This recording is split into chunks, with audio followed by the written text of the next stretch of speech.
नमस्कार, मेरा नाम है दिव्यांशु और क्राइम कथा के एक नए एपिसोड में एक नई कहानी में आपका स्वागत है।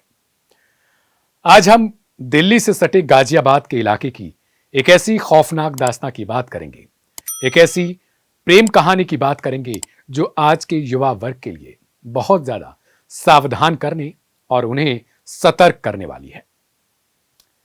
आपने लव, सेक्स, धोखा ऐसी ढेर सारी कहानियां सुनी होंगी। आप लड़की हो या लड़के, इससे कोई फर्क नहीं पड़ता, क्योंकि इन दोनों के लिए आज की कहानी बेहद रोमांचक और बहुत ज्यादा सजग करने वाली है, क्योंकि अंत बहुत खौफनाक होती है।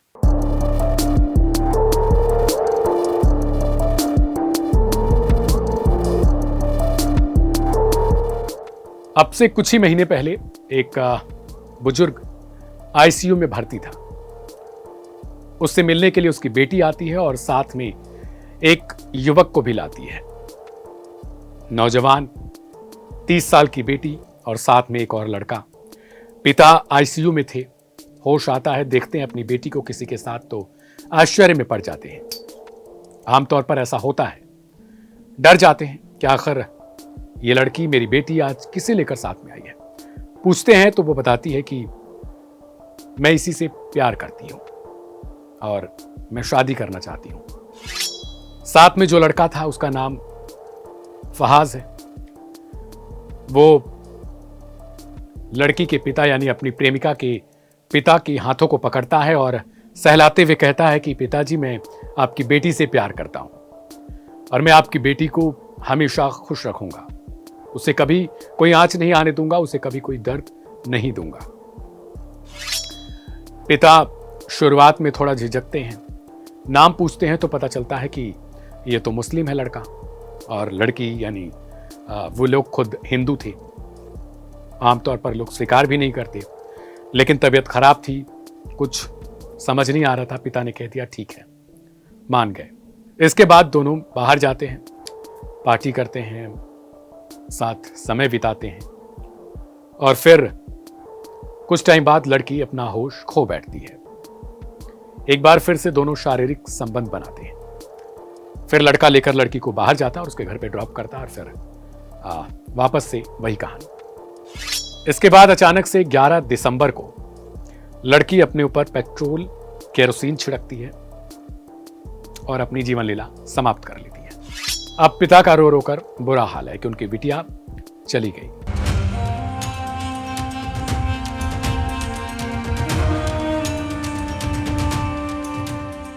इसके बाद कहानी में एक नया एंगल आता है, क्योंकि जब रिपोर्ट दर्ज होती है तो उस रिपोर्ट में जिन बातों का जिक्र होता है वो बातें अपने आप में बेहद खौफनाक और डरावनी हैं।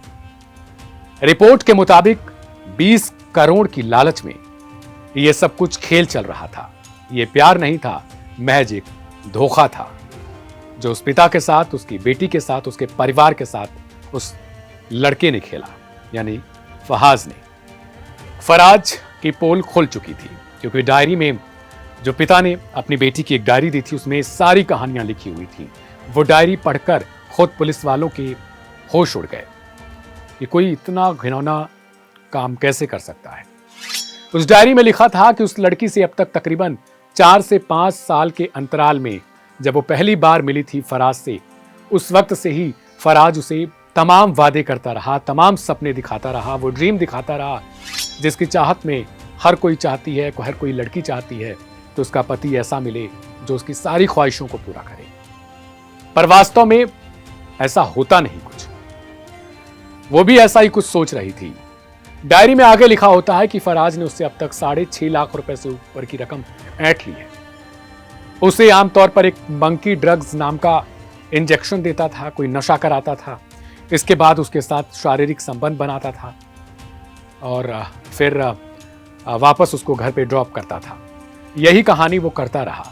कई बार शादी का झांसा देकर उसके साथ इसी तरीके से शारीरिक संबंध बनाए और फिर जब वो बाद में उससे बोलने लगी कि मुझसे शादी कब करोगे, तो उसने कहा कि तुम्हारा धर्म तो अलग है, तुम्हें नमाज पढ़नी पड़ेगी, तुम्हें वो सब कुछ सीखना पड़ेगा जो इस्लाम में कबूल किया जाता है। उस लड़की के लिए उसने ट्यूशन टीचर लगवाया जो उसे नमाज पढ़ाया करता था। नमाज पढ़ते पढ़ते वो इतनी बेसुध हो चुकी थी कि वो सब कुछ भूल चुकी थी केवल उस युवक के प्यार में, यानी फराज के। एक दिन वो अपने बंद कमरे में नमाज पढ़ रही थी। पिता ने गेट खोला तो उनके होश उड़ गए, क्योंकि सामने उनकी बेटी बैठकर नमाज पढ़ रही है। उन्हें जब तक कुछ समझ में आता वो गिर गए। उनकी तबीयत उसी दिन खराब हुई, फिर वो आईसीयू में भर्ती हुए। इसके बाद ये सब कुछ चलता रहा घटनाक्रम, यानी जो मैंने आपको कहानी की शुरुआत में बताया।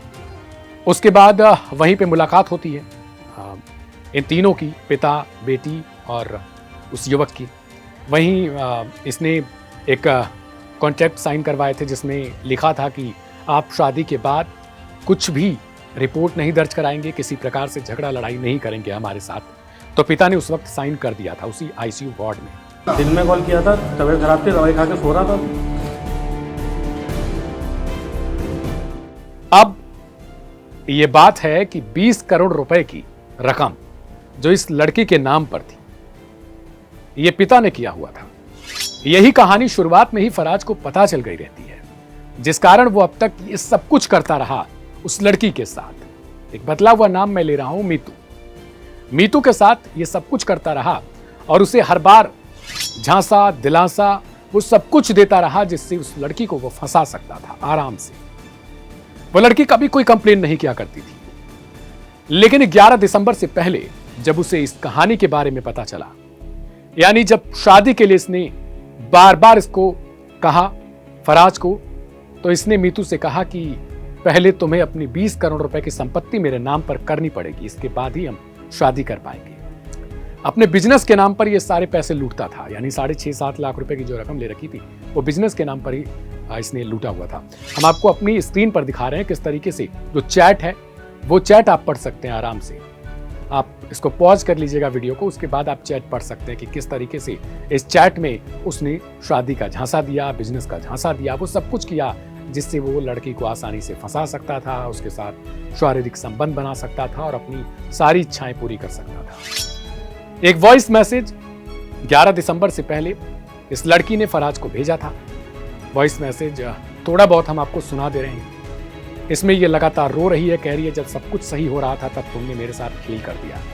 हमारे पिता, गार्जियन सब लोग मान गए थे शादी के लिए, लेकिन तुमने मेरे साथ धोखा किया।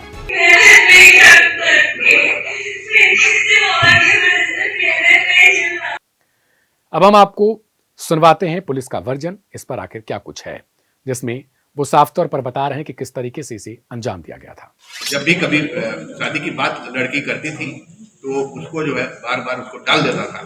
उसका एक तरह से पूरा माइंड वॉश करके उसके धर्म परिवर्तन के लिए जो गैर धर्म जो मुस्लिम धर्म का लड़का था वो अपने धर्म की सारे रीति रिवाज जो नमाज पढ़ने के तरीके सब इसको सिखला रहा था। एक तरह से जो एक प्रक्रिया होती है धर्म परिवर्तन की उसको न अपनाकर निकाह करना चाहता था। और जब लड़की बार बार शादी की बात करती थी वो उससे शादी न करके उसके परेशान करता था और केवल उससे उसका आर्थिक शोषण कर रहा था, शारीरिक शोषण कर रहा था। इससे परेशान होकर लड़की ने 11 तारीख को आत्महत्या कर ली। लड़की से विभिन्न समय में वो पैसा लिया है। कभी कहता था मैं कर्ज में डूबा हूँ, मैं घर का बहुत जिम्मेदार आदमी हूँ, मुझे तमाम जिम्मेदारी उठानी है, ये सब कहकर उससे लगातार पैसे लेता। अगर आप देखेंगे जो इसकी डायरी मिली है, इसके हस्तलेख में उसने पूरा लिखा है, नमाज के वक्त लिखा है, नमाज कितनी नमाजें होती है और नमाज कैसे होती है, नमाज करने का क्या तरीका है। और इसको जो है वो पूरी तरह से सिखलाया गया है और वो नमाज पढ़ना शुरू भी कर दी थी। घर वाले जैसा कि बता रहे थे, एक दिन उसको नमाज पढ़ते हुए उन्होंने देखा भी था, लड़की को देखा था। पूरी तरह से वो इस्लाम धर्म के जो रीति रिवाज है उसको अपना लिया था। अब फराज पुलिस की पकड़ में है, उससे सब कुछ उगलवाया जा रहा है, लेकिन वो ये मानने को राजी नहीं है कि उसकी वजह से उसकी गर्लफ्रेंड की मौत हुई। वो बार बार कह रहा है कि मैं सो रहा था, मेरी गर्लफ्रेंड ने मुझे 120 बार कॉल किया था, लेकिन मैं उस वक्त सो रहा था, मैं कॉल रिसीव नहीं कर पाया। लेकिन जो डायरी थी उसमें सब कुछ लिखा था जो मीतू ने अपनी जीवन लीला समाप्त करने से पहले ही छोड़ी थी।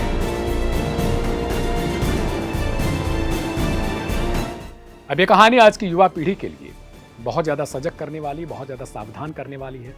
दूसरों पर भरोसा करने से पहले अपनों का मुंह देखिए, अपनों के चेहरे को देखिए कि वो आपकी खुशी के लिए खुद को कितना कुर्बान किया उन्होंने, आपकी बचपन से लेकर अब तक के लिए। लेकिन आप चंद मिनट के लिए, चंद वायदों में, चंद झूठे दिलासों में इस तरीके से बच जाते हैं कि आपको ये समझ ही नहीं आता कि आपके परिवार वाले उस चंद मिनट पहले मिलने वाले व्यक्ति से कितना ज्यादा प्यार करते हैं और आपके लिए वो क्या कुछ कर चुके हैं। इस कहानी को लेकर आपकी क्या प्रतिक्रिया है उसे कमेंट बॉक्स में लिखिएगा। ढेर सारी खबरों के लिए लाइव हिंदुस्तान को सब्सक्राइब करिएगा और अगर इस कहानी से जुड़ा हुआ कोई क्वेश्चन है आपका तो अपने नाम के साथ कमेंट बॉक्स में ड्रॉप करना बिल्कुल भी मत भूलिएगा, ताकि अगले एपिसोड में हम आपकी उसी कमेंट को उससे जोड़ते हुए आपका जवाब दे सकें और एक नई कहानी के साथ फिर से आपके सामने आ सकें। नमस्कार।